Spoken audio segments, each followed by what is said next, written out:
இந்த 10 நாள் கேடு இப்படி இல்லைன்னா இது போன்ற மனநிலையில் இருக்கிறவங்க எல்லாத்தையும் ஒன்றிணைப்போம், அதுக்கான முயற்சி. அவர் ஒரு அணியை உருவாக்கக்கூடிய வாய்ப்பு இருக்கிறது. இப்போ எடப்பாடியை தவிர்த்து சசிகலா, ஓபிஎஸ், டிடிவி, செங்கோட்டை அவர்கள் எல்லாம் ஒரு கூட்டு அறிக்கை கொடுத்து மொத்தமாக பிரஸ் மீட் பண்றாங்கன்னு வச்சுக்கோங்களேன், எல்லாரையும் செய்தியாளர்களை சந்திக்கிறாங்கன்னு வச்சுக்கோங்க, ஒரு அணி உருவாகுதுன்னு வச்சுக்கோங்களேன்.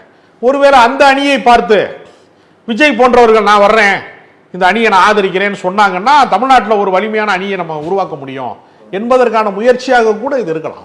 வரலாம், பாஜக வரலாம். பாஜக வராது. பாஜக எடப்பாடியை விட்டு போறாது.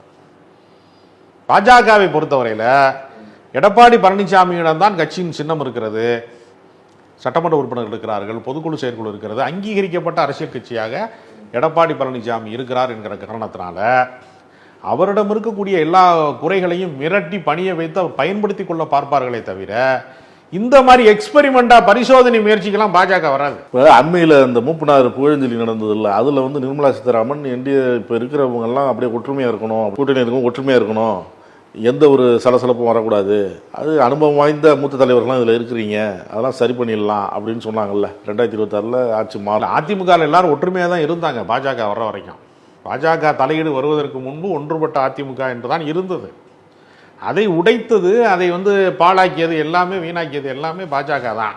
ஒரு குடம் பாலில் ஒரு துளி விஷம் கலந்த முன்னாடி அதை மறுபடியும் பாலாக பயன்படுத்த முடியாது என்று சொல்வதை போலதான் பாஜக உள்ள வரலைன்னா ஒன்றுபட்ட அதிமுக தானே இருந்திருக்கும். செங்கோட்டை இன்னைக்கு தனியா பிரஸ் மீட் பண்ண வேண்டியதில்லை, ஓபிஎஸ் தனியா பேச வேண்டியதில்லை, டிடிவி தினகரன் தனியா புலம்ப வேண்டியதில்லை, சசிகலாவுக்கு இப்படி ஒரு நிலைமை இல்லை, யாருக்குமே இப்படி ஒரு நிலைமை இல்லையே.